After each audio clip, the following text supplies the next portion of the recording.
Hi, it's Michelle. Welcome back to my channel. If you're new here, my name is Michelle. I make videos about books. Please hit the subscribe button. It really helps my channel grow. Now, this video is the start of a vlog, and I am going to be reading the lowest rated book that I own and the highest rated book that I own. I just saw Jack from Jack and the Book Stack do something about this, and I also did something similar to this at least 2 years ago now, where I read like the lowest 6 books, like rated books I owned, and it put me into a massive reading slump. So Jack did the ones just on her TBR, but since I'm so focused on working on my own TBR, I am going to focus on the highest and lowest rated books that I own. So I went through my little Goodreads, sorted it by average rating, and then looked at what I knew that I owned, and this is what came up. So the lowest rated book that I own is something that I just bought on Pango. Not just bought, I think it was probably June.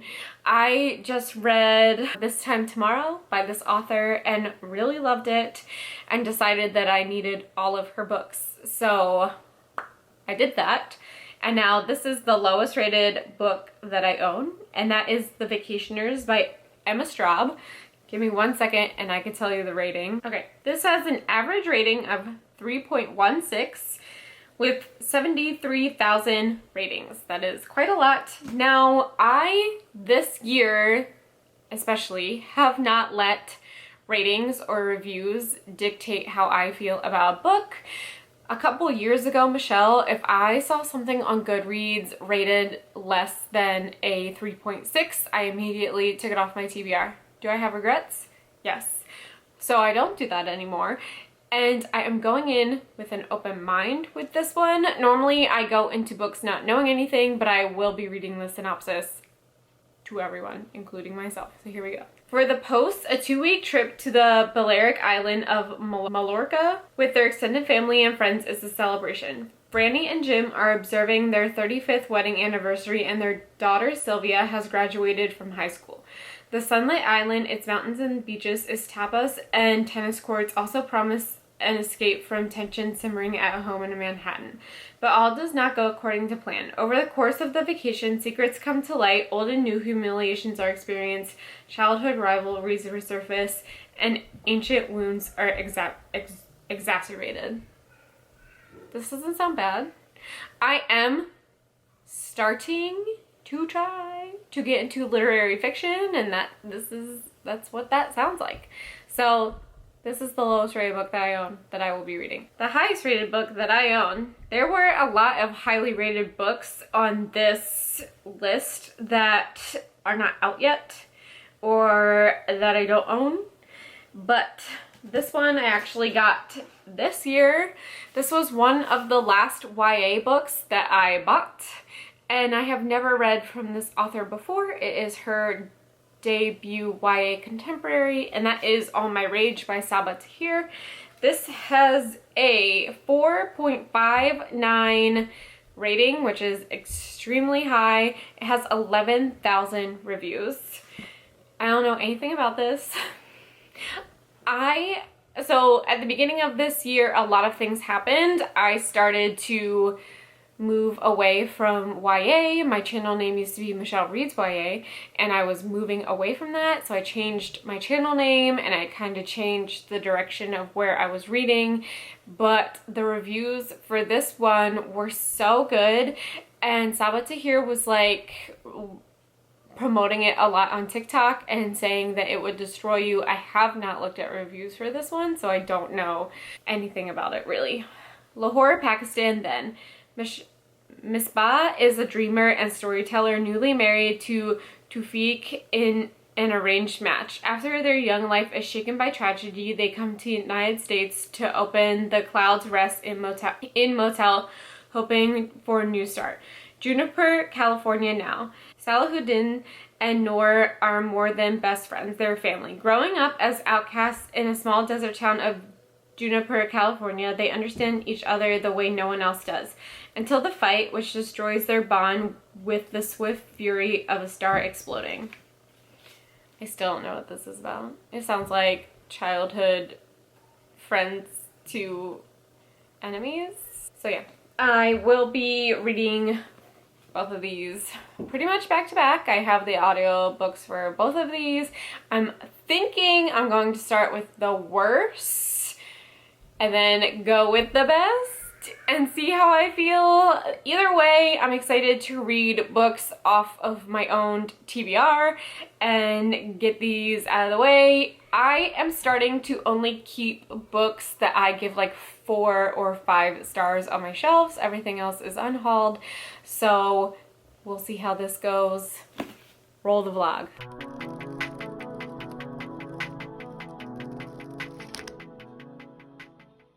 Okay, so I am on chapter 4 of The Vacationers, which is day 4. And I'm trying so hard not to look at reviews for this because I don't understand. So basically what's happened is this family is getting together in Spain for 6 weeks, and it's just all of them hanging out in this like villa, and it's just rich white people problems basically. So that's fine. But the other issue is that there's so many characters and I cannot figure out who is who. I know one of them is getting ready to go to college, but I can't remember. Is it Sylvia? Is it Franny? It's not written well. And also it's boring. And that's only 23% in. And I have many more percent to go. I'm trying not to DNF this because I want to give like reviews of the worst book or the lowest rated book on my TBR, but like, we'll see. Okay, I'm sorry. They're only in Spain for 2 weeks. 6 weeks was an exaggeration. I thought it was 6 weeks. I'm very sorry. That is a big difference. So I wanted to correct myself. Okay, so I am 50%, well, 48% into The Vacationers by Emma Straub. And I could tell you right now, I'm not liking it. If I weren't doing it for this specific video, this would be a DNF. But since I want to give a review of a low rated book, I will go on. But it's very hard for me to tell you what this book is about because there's so many moving parts, and also it's boring. Like anyway, so it's following this family who goes on a 2-week vacation to Spain, and there's like drama, but it's also boring. So it follows the main character, I guess she's the main character, Sylvie. She is getting ready to go to college, and she's like very insecure, and she wants to change like everything about her when she goes to college. She's going to Brown, of course. And then it also follows her parents, and her parents, like the dad cheated on her mom, and Sylvie knows, and so it's the repercussions of that, and they're trying to like hold it together for the family. And then it also follows Sylvie's brother, who doesn't know about the cheating and has brought his girlfriend who does know about the cheating. So like I know I'm describing a lot, but it's also boring. Like, it sounds like a lot, but it's so boring. So there's also this plot of the mom's best friend and his husband are there, and they're trying to adopt a baby. Anyway, I'm not liking this. I will persevere. I'm going to attempt to finish it today just to get it out of the way, but like 48% in, I can say that I would not recommend this.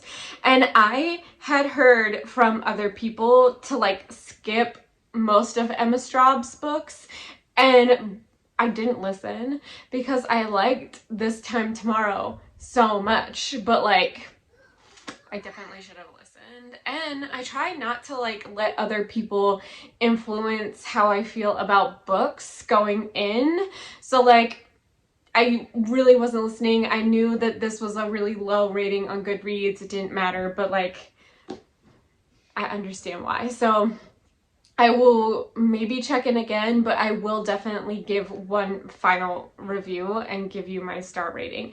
But I will definitely say, if this wasn't specifically for this video, I probably would DNF this. So it's very short though. So like, I'm almost done.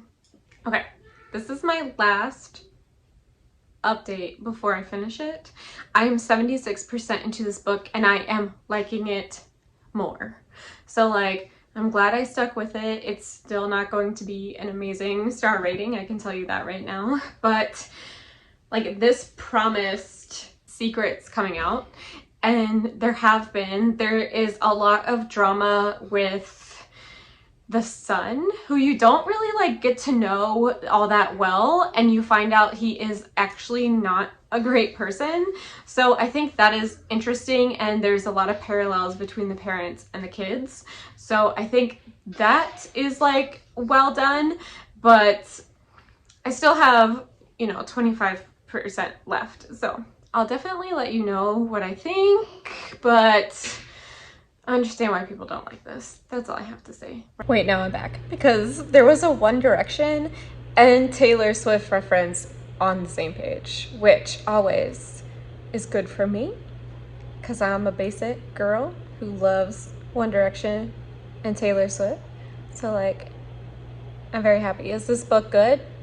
No, but that's fine. Hi.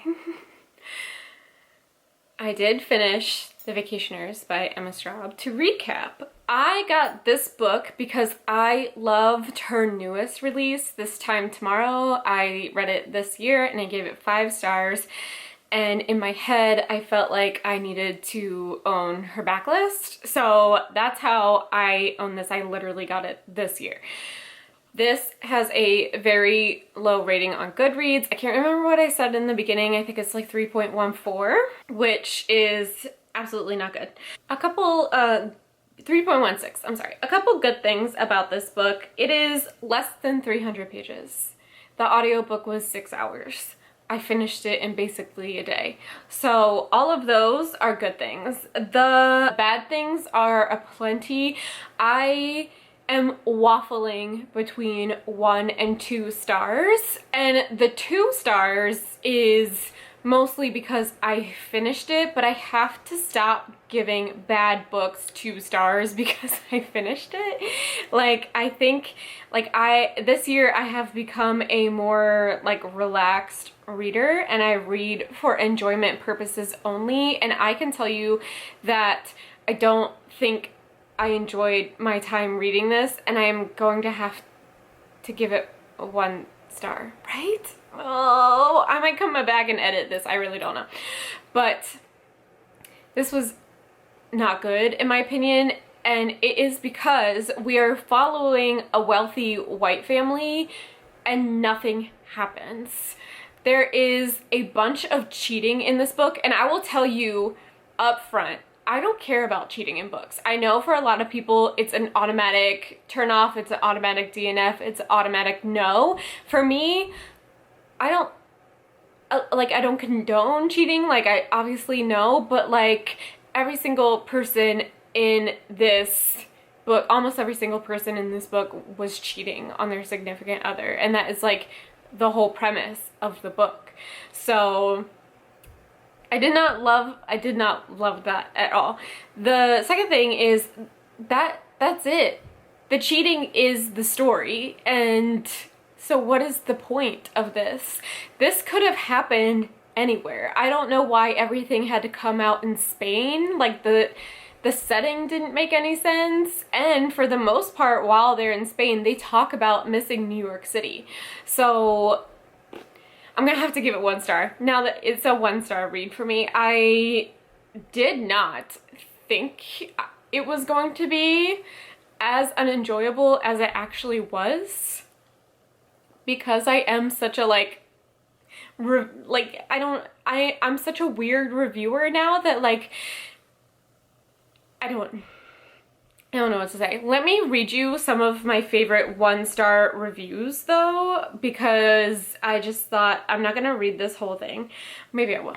This review is from Megan from 2014, and this is, I kept reading in the hopes that someone would drown, or maybe at the end of the book the plane would crash and the whole detestable, wealthy, privileged family would die on their way home from Mallorca, where their dream vacation in a giant private house near the ocean had been marred by secrets coming to light and infidelity. Really, the only character I cared about here was Carmen, the personal trainer girlfriend, and the older son who commits the unpardonable sin of being 10 years older than him, wearing tight clothes, and working out a lot. This is yelling. I'm gonna yell. No one in the family ever gets over the age difference, even after 10 years, and they all hate her for it. And yet, we are supposed to sympathize with the mom and how her son has failed to fulfill his destiny. The author seems to like these family characters. They are finely drawn, and yet I found them totally unsympathetic. I like the descriptions of the food and setting, but it was unbearable. This particular review has over 514 likes on Goodreads, and I cannot relate to it anymore. So I will be unhauling this, and I am not glad that I bought it or read it. So like, that was my bad, basically. So the next book, last book, I guess, that I will be reading is All My Rage by Sabaa Tahir. This is a YA contemporary, it's Sabaa Tahir's contemporary debut. She has, I think it's a quartet, a fantasy YA. So the reason that I bought this was because at that point in time that it came out, I was still into YA contemporary. I don't know much about this at all. So I will be giving some updates as I go along. I will do another like sit down one when I am definitely 50% in, and we'll see how I feel about this. This has a very high rating. It's above a 4 on Goodreads.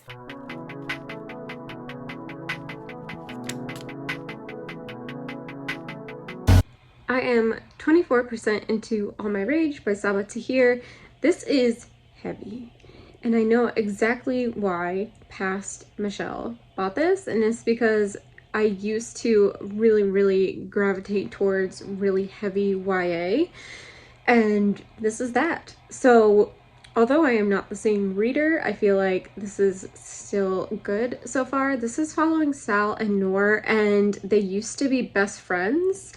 And we know that like something has happened and they're not close anymore, and it's like kind of awkward between them. And then Sal's mom is super sick, like absolutely sick with kidney failure, and they don't have health insurance. And then something happens. There's trigger warnings in the beginning of this book, and like for a YA contemporary, so I thought that was interesting.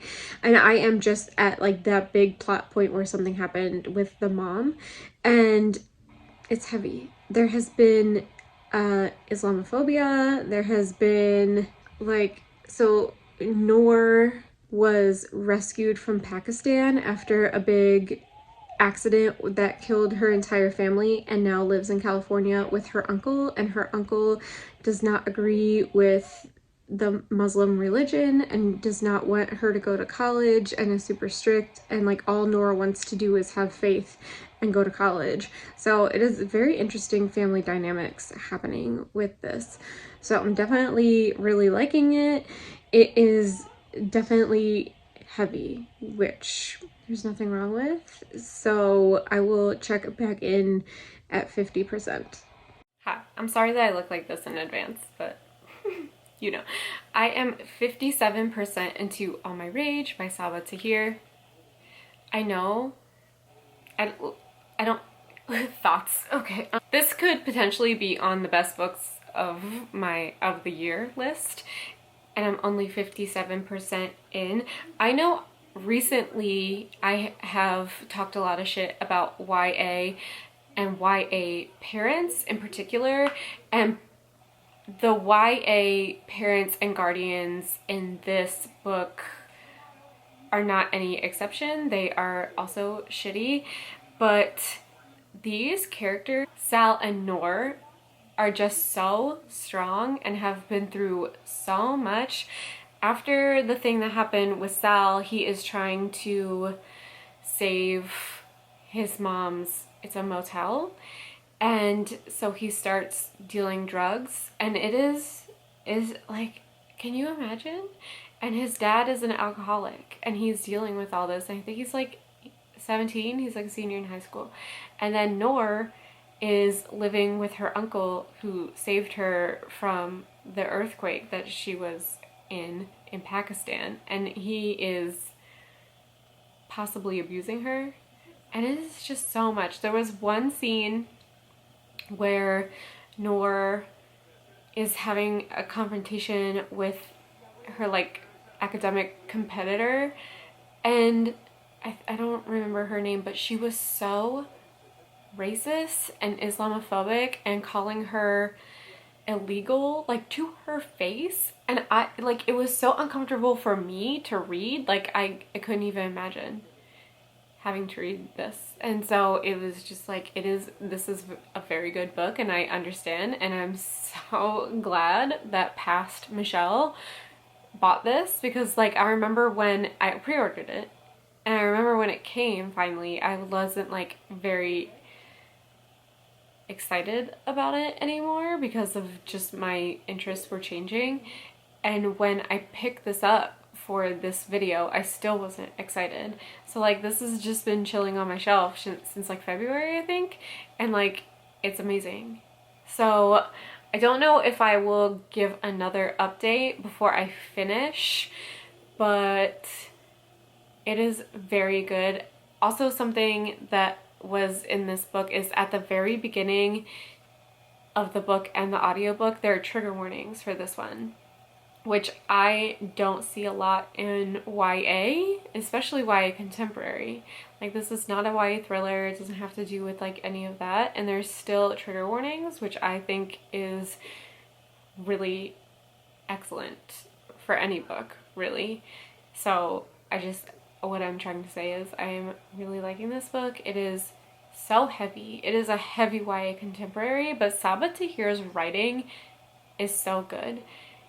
So I just like, I have a really hard time talking about books that I love and so I'm having a really hard time talking about this book in like a coherent, like, you should really read this book kind of way, and I'm so sorry about that. But 57% in, I can tell you that I absolutely love this, and I am excited to finish it. Shit, I hate when I do this. I just filmed my 50% mark review, but I forgot another part of this book that I'm really liking. We're getting Sal's mom's perspective when she got in her arranged marriage and was coming to California. And it took me a while to figure out who she was, because Sal just called her a mom, mom, basically. And so when I figured out that we were getting the mom's perspective, I thought that was really cool. So there's like a lot of moving parts in here, but I'm excited to see how this ends, because like what other stuff can these two kids be going through, really? I finished All My Rage by Sabaa Tahir, and if I were a person that like really cried, I probably would have cried at the end of this, but instead of crying, I just feel like very emotionally drained. Like, I'm gonna have to read something completely different after this, because I just feel like tired after reading it. But also I'm going to give it 5 stars. So after my 57% check-in, things get worse. So I don't even know how that's possible, but things did get worse for Sal and Noor, and it is just a rough read, and also one of the best books I've ever read. So it's just like one of those. I will talk about the trigger warnings because they are present in the book, and I feel like that's important. But All My Rage contains the following content: drug and alcohol addiction, physical abuse, Islamophobia, mentions of repressed sexual assault, tense exchange with law enforcement, and death. And this is like a 330-page book, and all of those trigger warnings are in this one book. So that's why I'm emotionally drained, I think. And I know I said this like in my last clip, but it's really hard for me to talk about books that I love, because like I never want to spoil a book, but like I literally can't talk about anything from 57% on because I'm gonna ruin the whole book. But I am left feeling like emotionally drained, sad, but also hopeful about these two main characters, like all at once. Also, this follows them their senior year into college, which I think is really cool. It's definitely an older YA, which is, if I read YA, that is what I am gravitating toward. So overall, I just absolutely love this and gave this 5 stars, and I absolutely think it deserves its high rating.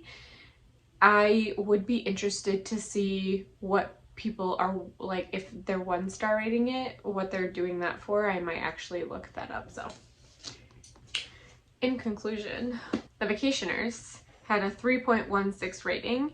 This was the lowest rated book on Goodreads that I own, and I gave it 1 star. I absolutely do not recommend this book, mostly because nothing happens, and I know a lot of people hate the cheating trope, and that's really all this is about. Everyone sucks in this book. And then I can't remember the star rating for this one. I'll put it right here, but it has like a 4.5. Is that correct? I don't know. It's right here. And this absolutely deserves the high rating, but you have to be in the right mindset to read this. That's the only thing. Like, The Vacationers, easy breezy, literally nothing happens, so boring, pointless. This, you need to be in the right mindset, because like, I feel like I don't need trigger warnings for books really, and I feel emotionally drained. Like, it was just rough. That's not really something I want to read about anymore. Like, YA hard-hitting contemporaries used to be my brand, and now I just feel drained. So it's interesting how we change. So I am going to unhaul The Vacationers, and I am going to keep All My Rage. So that's it. That's the video. Reading my lowest rated book and my highest rated book, and it turned out pretty much how I thought it would. 1 star and 5 star. That's really interesting. So thanks for watching my video. See you in my next one. Bye!